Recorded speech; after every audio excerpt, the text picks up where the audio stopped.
Kuuba diktatuur läks häireseisundisse ja hakkas perekondi ette valmistama võimalikuks Ameerika sissetungiks. Samal ajal kui Havana üritab välismaailmale julgust näidata ja sisemiselt paanikat varjata. 26. mail 2026. Asi pole ainult järjekordne vana kõne Ameerika Ühendriikide vastu, vaid ka Kuuba tsiviilkaitse ametlik juhis, mis käsib inimestel võimaliku sõjalise rünnaku korral valmis panna seljakott, raadio, vesi, toit, dokumendid, ravimid, hügieenitarbed ja laste jaoks vajalikud asjad. Just siin paljastab režiim end. Ta nõuab ravimeid rahvalt, kes seisab silmitsi tühjade apteekidega. Nõuab toitu peredelt, keda vaevab nappus. Nõuab alternatiivset energiat saarel, kus on pidevad elektrikatkestused ja püüab muuta hooletuse rahvuslikuks valmisolekuks. Surve suurenes, sest Washington karmistas tooni Havana suhtes. Ütles Marco Rubio, et võimalus Kuubaga läbiräägitud kokkuleppeks ei ole suur ja pinged kasvasid pärast Ameerika süüdistusi Raul Castro vastu. Samal ajal kui režiim ise reageerib nii, nagu teaks, et saar on taas Ameerika Ühendriikide tähelepanu keskpunktis. Uudised viitavad ka seirelendudele ja luureoperatsioonidele Kuuba ümbruses, mis paneb kommunistliku juhtkonna käituma nii, nagu oleks piiramine alanud juba enne, kui ükski vägi on kohale jõudnud. Mida diktatuur teab? Ja miks ta seda rahvale ei räägi? Miks Havana valmistab perekondi ette, suutmata neile isegi esmavajalikku tagada? Kuidas see režiimi paanika võib avada järgmise peatüki Kuuba kommunismi vastu? Ma räägin sulle sellest kohe kõigest. Kui sulle meeldib selline otsekohene ja aus sisu, siis kaalu tellimist, sest siin on iga päev selliseid videoid. Ettevalmistused tegi Kuuba tsiviilkaitse riiklik peastaab Meteoro 2026 õppuse raames. Ametlikult ütleb režiim, et juhised on mõeldud elude kaitsmiseks vaenlase rünnaku korral. Tegelikkuses mõjus see sõnum aga poliitilise hoiatusena. Diktatuurise, mis on alati kasutanud Ameerika ohtu mobiliseerimise vahendina, pani nüüd paberile hädaolukorra tegevusjuhised tavalistele peredele. Juhend räägib laste, eakate, rasedate ja puuetega inimeste kaitsmisest. Aga sisu teeb ka selgeks, et valitsus tahab panna elanikkonna valvsusseisundisse. Hirm, mis varem oli ainult kõnedes, on nüüd saanud dokumendiks. Sellest on saanud kodune juhis. Sellest on saanud seljakott, sellest on saanud varjend, sellest on saanud ellujäämisjuhis. See vastuolu on jõhker, sest režiim palub ravimeid rahvalt, kes seisab silmitsi tühjade apteekidega.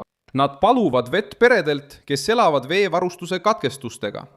Nad paluvad raadiot ja alternatiivenergiat saarel, mida vaevavad elektrikatkestused. Nad paluvad hädaabitoitu riigis, kus paljud inimesed juba võitlevad igapäevaste põhivajaduste eest. Diktatuur püüab näida produktiivne ja kaitsev, kuid juba ainuüksi see nimekiri paljastab katastroofi ulatuse. Tavaline kuubalane vaatab seda juhist ja teab, et probleem ei seisne ainult võimalikus Ameerika Ühendriikide tegevuses. Probleem seisneb igapäevaelus, mida rõhuvad elektrikatkestused, veepuudus, ravimite nappus, vilets palk ja aastakümnete pikkune poliitiline kontroll. Kuuba valitsus püüab seda ettevalmistust kujutada kui rahvusliku vastupanu, kuid praegune hetk näitab midagi muud. Režiim on närvis. Washingtoni surve on kasvanud ja saar on taas muutunud sõjalise, diplomaatilise ja luure tähelepanu keskpunktiks. Välisminister Marco Rubio ütles 21. mail, et võimalus Kuubaga läbiräägitud lahenduseks ei ole suur, kuigi Washington eelistab endiselt diplomaatilist lahendust. Samas kontekstis esitasid Ameerika Ühendriigid süüdistused Raul Castro vastu, tõstes poliitilist pinget kahe poole vahel. Ameerika sõnum esitati kui riikliku julgeoleku küsimus, lihtsa ideoloogilise vaidlusena. See karmistumine mõjub Havannas, sest Kuuba režiim teab, et on kaotanud strateegilise kindlustunde. Surve avaldub mitmel rindel, uurimine, sanktsioonid, jälgimine, diplomaatiline pingestatus ja Kuuba diasporaa, kes jälgib kõike Miamist ootusega. Kommunistliku juhtkonna jaoks on iga Ameerika liikumine saare lähedal ohumärk. Nendele kuubalastele, kes seal elavad, tähendab see aga ootust. Luutus, et vana süsteem saab lõpuks löögi. Režiimi häirib kõige rohkem Ameerika Ühendriikide õhutegevus Kuuba ümber. The Wall Street Journal analüüsi kohaselt, mida uudistes mainiti, on järelevalve lennukid ja droonid alates 4. veebruarist teinud kokku üle 150 tunni operatsioone, sealhulgas üle 20 luurelennu saare lähedal. Need lennud, mis on tavaliselt seotud jälgimise ja andmete kogumisega, on suurendanud Havana ümbruse jälgimist. See ei puuduta ainult teabe kogumist kõrgeimal tasemel Havannas. See ei ole lihtsalt üks lennuk, mis radarist läbi lendab. Need lennud, mis tavaliselt kontrollivad kõike, jälgivad ja koguvad teavet oma rajatiste ja marsruutide kohta lähedalt, on kõige olulisemad hoiatused. Ettevalmistused ilmnevad ka pärast varasemaid Kuuba võimude avaldusi, milles tunnistati, et Havana valmistub võimalikuks vastasseisuks, kuigi nad ütlevad, et ei pea seda stsenaariumi tõenäoliseks. Märtsis ütles asevälisminister Carlos Fernández de Cosio, et Kuuba oleks naiivne, kui ta ei valmistuks võimaliku sõjalise agressiooni puhuks. See lause näitab, et diktatuur ei käsitle seda teemat ainult tänavapropagandana. Ta teab, et riskist on saanud poliitilises arvestuses tõeline teema, kuid režiim püüab seda teha ilma oma nõrkust tunnistamata. Räägib suveräänsusest, aga varjab läbikukkumist. Räägib kaitsest, aga jätab elanikkonna ilma vajaliku taristuta. Räägib vastupanust, aga ei suuda tagada isegi põhivajadusi.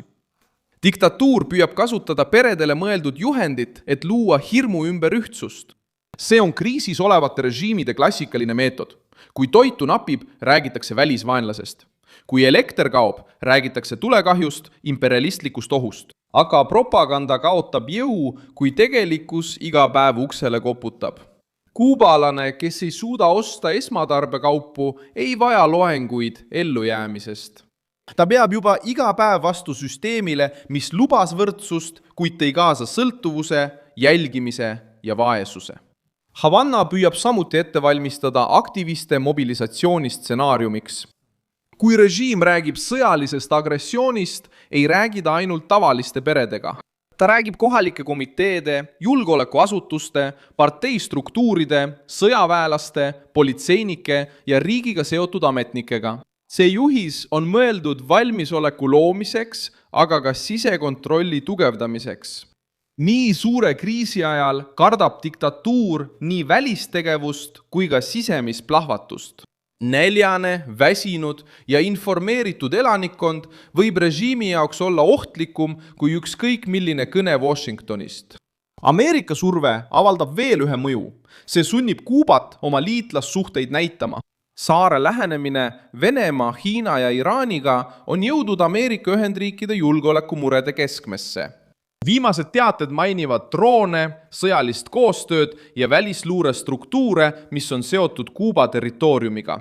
Washingtoni jaoks muudab see Kuuba regionaalseks julgeoleku küsimuseks, mitte ainult külma sõja aegseks poliitiliseks vaidluseks. Havanna jaoks on see tõrgendus ohtlik, sest see viib režiimi mugavustsoonist välja. Saart ei nähta enam lihtsalt vaese diktatuurina ja seda hakatakse taas käsitlema kui tundliku punkti Kariibi mere piirkonnas. Kuuba juhtkond püüab vastata protestide, kõnede ja avaliku mobiliseerimisega. Havannas registreeriti Raúl Castro toetuseks korraldatud meeleavaldusi, sealhulgas Ameerika saatkonna lähedal, kus osalesid sõjaväelased, riigiametnikud ja režiimi toetajad. See liikumine on mõeldud jõu näitamiseks, kuid näitab ka muret. Diktatuurid toovad jõustruktuurid tänavale ainult siis, kui nad tunnevad vajadust massiliselt kodanikke mobiliseerida. Saar näitab diktatuuri, mis püüab rahvast ette valmistada olukorraks, milleks ta ise aastakümneid väitis end valmis olevat, kuid nüüd peab paluma peredel kuidagi ellu jääda vahenditega, mida süsteem ise ei suuda pakkuda. Saar on äärmiselt habras, jälgitud ja poliitiliselt nurka surutud. Mina olen Milson Alves, Global, rahvusvaheline asjatundja ja minu eesmärk on hoida sind iga päev tõepäraselt kursis. Uudiste lingid on video kirjelduses. Pane sellele videole like, telli kanal ja vaata lõpus kommentaare, et olla veelgi paremini seotud Milson Alvesi kogukonnaga.